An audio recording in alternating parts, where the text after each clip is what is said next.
Yo, para wibu nolep, terima kasih telah mengklik video ini dan selamat datang di segmen Rangkum Novel. Di segmen Rangkum Novel kali ini gue mau ngelanjutin rangkuman web novel Tsukigami Chibiku Isekai Dojo mulai dari chapter 159 sampai dengan chapter 163. Dan buat lu pada nih cuy yang pengen dukung gue lebih jauh, lu bisa donasiin duit jajan lu ke Sawere gue yang linknya gue taruh di deskripsi. Oke lah ya, daripada gue banyak bacot nih, mending lu pada siapin kopi, siapin cemilan, siapin sebatang rokok dan kencangkan celana dalam. Kalau udah, kita langsung aja ke rangkumannya. Chapter 159 dibuka dengan Sofia yang berhasil menghindari serangan Makoto dan Sofia langsung nembakin laser Crimson Light ke Makoto.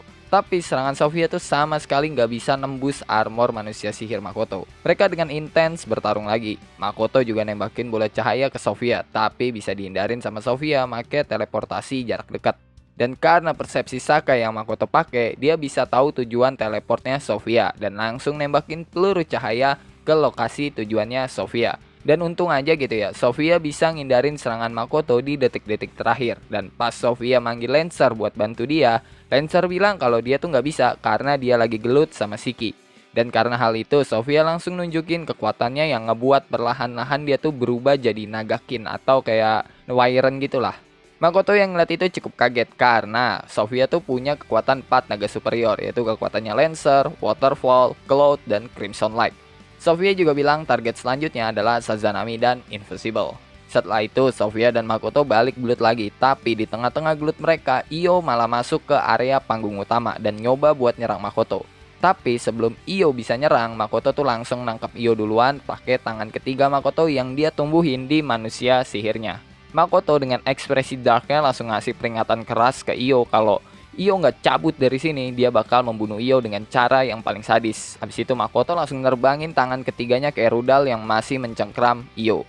Setelah nerbangin Io, Makoto langsung nyerang Sofia lagi. Dan semua orang yang ada di sekitaran area panggung utama itu bisa dengar suara jeritan Sofia yang terkena serangan Makoto. Di tempat Rona, dia tuh diem-diem pengen nyerang Makoto yang lagi gelut sama Sofia make serangan khusus. Tapi Makoto yang sadar sama kelakuan Rona langsung ngasih peringatan keras ke Rona make ekspresi darknya. Kalau Rona nerusin formasi sihirnya, Makoto nggak akan segan-segan buat ngebunuh Rona pakai cara yang paling sadis. Dan seketika Rona tuh langsung ketakutan dan langsung merasakan teror murni dari Makoto. Abis itu Rona yang masih ketakutan ngomong ke Makoto kalau dia, Io, dan semua pasukannya tuh bakal mundur dari pertarungan sesuai perintah Makoto. Tapi Rona juga bilang kalau dia tuh nggak bisa ngebawa Sofia. Karena Sofia tuh di sini atas keinginannya sendiri yang nggak ada sangkut pautnya sama ras iblis. Setelah itu Rona langsung pergi ke tempat Io diterbangin sama Makoto dan ngebawa Io serta nyuruh semua pasukan iblis buat mundur. Dan setelah itu scene berganti lagi ke tempat Makoto dan Sofia yang lagi gelut dengan intens. Di tengah pertarungan, Sofia malah ngomong kalau serangan dan kelakuan Tomoki itu jauh lebih baik dari Makoto. Dan Makoto yang denger itu ngerasa aneh sama kelakuannya Sofia dan langsung bilang kalau Sofia itu udah kena charmnya Tomoki. Dan Makoto juga bilang lagi mungkin alasan Sofia nggak ngebunuh Tomoki karena udah kena charmnya Tomoki. Tapi Sofia nggak sadar sama hal itu. Habis itu Makoto ngasih tawaran ke Sofia buat ngilangin efek charmnya Tomoki. Tapi Sofia malah kesel sama omongan Makoto sambil bilang kalau dia tuh nggak kena efek charmnya Tomoki. Yang padahal sih sebaliknya ya. Dan habis itu Sofia bilang kalau Lancer udah di sini Makoto bakal mati. Tapi Makoto nggak peduli karena dia tahu nggak mungkin Shiki kalah dari Lancer.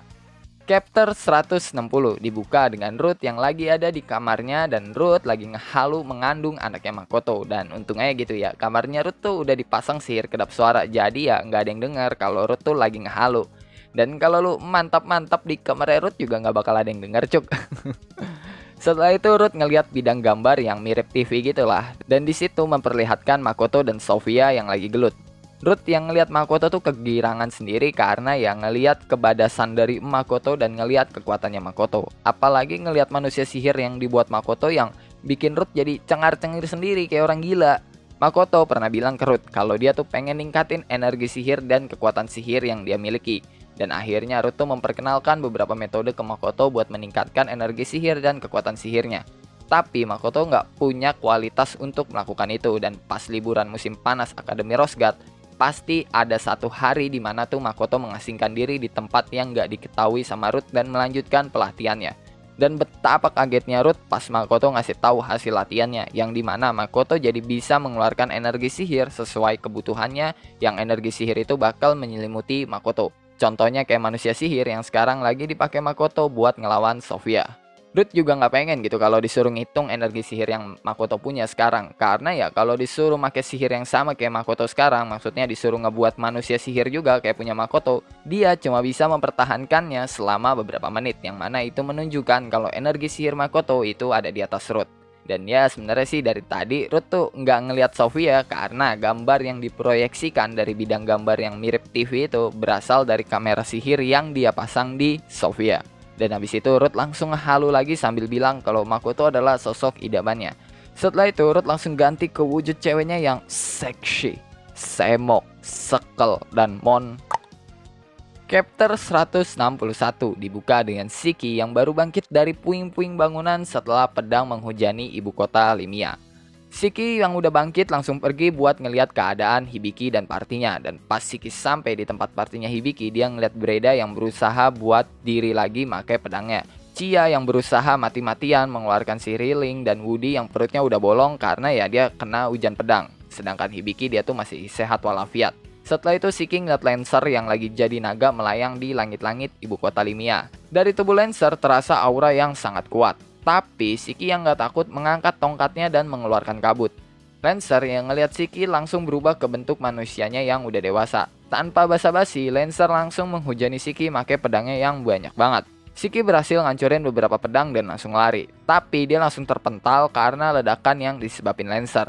Hibiki yang ngelihat pertarungan Shiki nawarin bantuan ke Shiki. Tapi Shiki nolak dan bilang kalau dia masih bisa ngelawan Lancer. Abis itu Shiki nawarin ke Hibiki dan partinya kalau dia bakal nyelamatin Woody. Tapi mereka harus patuh sama omongannya Shiki. Hibiki sama partinya menerima tawaran Shiki. Dan abis itu Shiki langsung melepaskan mantra kuil kabut Niflheim dan meminta Hibiki sama partinya buat melindungi diri mereka sendiri. Dan setelah itu Shiki yang udah ada di depan Lancer langsung bilang, Ruth pernah ngasih tahu kalau tubuh Lancer adalah hybrid yang memiliki 2 nyawa, naga manusia atau kerabat naga. Dan seketika Lancer tuh langsung emosi banget karena nama Ruth disebut. Dan Lancer langsung ngeluarin berbagai pedang yang mengelilinginya. Dan pedang itu berasal dari makhluk-makhluk kuat yang ada di dunia, yang diubah sama Lancer jadi pedang. Dan Lancer juga berniat mengubah Shiki sama Hibiki tuh jadi koleksi pedangnya. Setelah itu Lancer langsung ngarahin 7 dari 10 pedang ke arah Shiki. Tapi Shiki bodo amat dan ngebiarin pedang itu menusuk dirinya. Dan setelah pedang Lancer itu nyoba buat nusuk Shiki, itu malah bersentuhan sama pelindung area Shiki yang udah Shiki siapin, yang menyebabkan efek korosi ke semua pedang Lancer yang bersentuhan sama pelindung area Shiki. Shiki bilang dia senang udah menyelidiki Lancer. Dan habis itu Shiki langsung mengangkat tongkatnya dan tongkatnya Shiki berubah jadi pedang. Shiki bilang kalau dia akan menamai pedangnya Ascalon. Di tengah kebingungan Lancer, Shiki ngejelasin kalau dia adalah penyihir dan pedang Ascalon adalah pedang yang diolesi racun dan kutukan. Dan Shiki juga ngasih tahu kalau pedang Ascalon adalah pedang yang dibuat dari langkah ke-6 Fiery Rails, kepemilikan pedang Kaisar, roh pedang M. Setelah itu Shiki ngayunin Ascalon dan melemparkan sabit cahaya ke leher Lancer. Dan karena Lancer nggak bisa nahan ataupun ngindar, itu ngebuat Lancer dapat luka fatal yang sama persis kayak Makoto yang Makoto dapetin dari Lancer. Dan hal itu bikin Shiki kegirangan karena ya dia udah ngasih Lancer balasan dari apa yang Lancer lakuin ke Makoto. Abis itu Shiki nyerang Lancer lagi, tapi ditahan sama Lancer pakai pedang yang digunakan pahlawan. Setelah itu Lancer nembakin laser dari mulutnya. Tapi Lancer langsung shock karena serangannya tuh bisa ditahan sama pelindung area Shiki dan itu juga tanpa penguatan sama sekali. Lancer yang gak mau nyerah langsung ngayunin pedangnya lagi ke Shiki. Tapi Shiki sengaja gak ngindar dan ngebiarin pedang pahlawan yang dipakai sama Lancer tuh bersentuhan sama pelindung area Shiki yang baru. Tapi Lancer langsung shock karena pedang pahlawan yang dia pakai tuh langsung hancur pas bersentuhan sama pelindung areanya Shiki. Sedangkan Hibiki dan partinya yang ngeliat Shiki tuh udah yakin banget lah kalau Shiki bakal menang dari Lancer. Chapter 162 dibuka dengan Shiki yang lagi gelut sama Lancer. Dan Lancer tuh sebenarnya lawan yang berat ya buat Shiki karena mau gimana pun Lancer adalah naga yang eksistensinya tuh ada di atas Shiki. Tapi di sini tuh yang panik si Lancer karena ya Shiki yang udah mengendalikan aliran pertempuran. Racun Ascalon yang Shiki kasih ke Lancer perlahan-lahan memakan tubuh Lancer. Sebagian tangan kanannya Lancer juga udah berubah jadi batu dan bintik-bintik di tubuhnya Lancer berubah menjadi warna merah tua karena racun Ascalon yang lebih kuat daripada regenerasinya Lancer. Setelah itu Lancer nyoba buat nyerang Shiki, tapi Shiki bisa ngindar dan langsung melakukan counter attack yang memotong kakinya Lancer.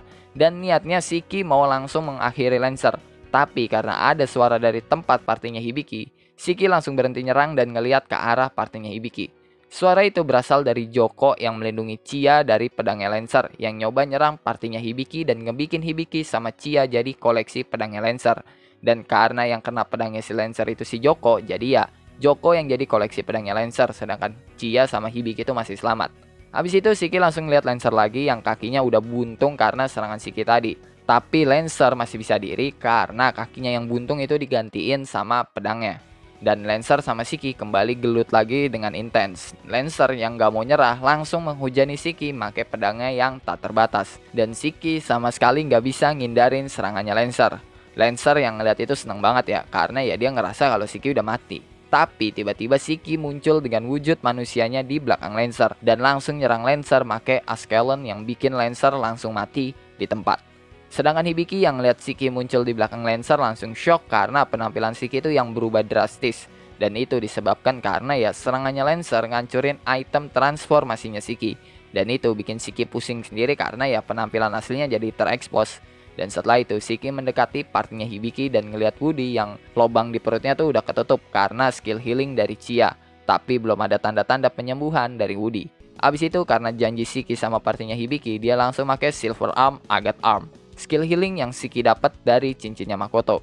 Dan abis diobatin sama Shiki, Woody mulai menunjukkan kestabilan pada kondisinya. Sedangkan Hibiki dia cuma bisa curiga aja kalau Shiki dan Makoto itu berasal dari dunia lain dan memiliki kaitan dengan perusahaan Kuzunoha. Chapter 163 dibuka dengan Sofia yang ketawa di tengah gelutnya sama Makoto yang bikin Makoto bingung sendiri. Tapi ya Makoto bisa ngerasain kalau kekuatan Sofia tuh meningkat drastis. Sofia bilang ke Makoto kalau Lancer tuh udah mati dan Makoto yang denger itu cuma kalem aja sambil bilang oh Lancer mati. Dan habis itu Sofia bilang lagi kalau dia sama Lancer tuh ngebuat pertaruhan. Kalau Sofia mati lebih dulu, Sofia bakal jadi koleksi pedangnya Lancer. Tapi kalau Lancer duluan yang mati, semua sisa hidup dan kekuatan Lancer jadi milik Sofia. Dan habis ngomong gitu, kekuatan Sofia langsung nyebar ke area sekitar yang ngebuat Makoto ngeliat langit karena dia merasakan sesuatu dari arah langit. Di langit mulai muncul pedang dengan jumlah yang tak terbatas, sama kayak yang dilakuin Lancer. Dan Makoto tahu itu adalah skill yang Sofia dapat setelah kematian Lancer. Setelah itu Makoto sama Sofia langsung berpindah ke tempat yang terisolasi dan ruangan itu dipenuhi sama pedang koleksinya Lancer. Habis itu Sofia dengan kecepatan tinggi langsung nyerang manusia sihir Makoto dan memotong tubuh manusia sihir Makoto. Tapi itu percuma karena manusia sihir milik Makoto tuh langsung regen lagi. Dan Makoto yang masih santuy yang ngeluarin busur panahnya yang bernama Azusa yang bikin Sofia nanya apa itu. Makoto bilang kalau ya dia itu bukan prajurit, bukan juga penyihir, tapi dia itu seorang archer. Yang mana itu bikin Sofia langsung shock banget karena ya berarti Makoto dari tadi tuh gelut sama dia nggak nunjukin kekuatan aslinya. Karena Sofia sama Makoto dari tadi tuh gelut pakai kekuatan sihir dan pertarungan fisik. Makoto mulai ngalirin energi sihirnya dan kekuatan sihirnya ke busur panahnya yang bikin warna dari busur panah Makoto tuh berubah jadi warna merah gelap. Sofia yang panik langsung menghujani Makoto pakai pedang yang tak terbatas. Tapi nggak ada satupun pedang Sofia yang berhasil nembus pertahanan mutlak Makoto. Setelah itu Makoto langsung nembakin panahnya dan walaupun Sofia gerak kemana-mana, itu nggak ngaruh sama akurasi Makoto yang udah 100% kena. Dan dalam sekali tembakan, Makoto langsung ngancurin semua pedang Sofia dan juga langsung mengenai Sofia. Yang bikin Sofia langsung ngejerit kesakitan sambil nyebut nama Raido. Tapi Makoto langsung bilang, akan sangat menyedihkan kalau kau meneriakkan nama palsu di saat terakhirmu Sofia. Nama asliku adalah Misumi Makoto, seorang archer. Dan setelah Makoto ngomong itu, Sofia langsung hilang di tempat. Sambil Makoto ngomong kalau, Ruth kau berhutang budi samaku. Yang mana itu bikin Ruth langsung kaget karena ya selama ini Makoto tahu kalau Ruth ngawasin pergerakannya Sofia.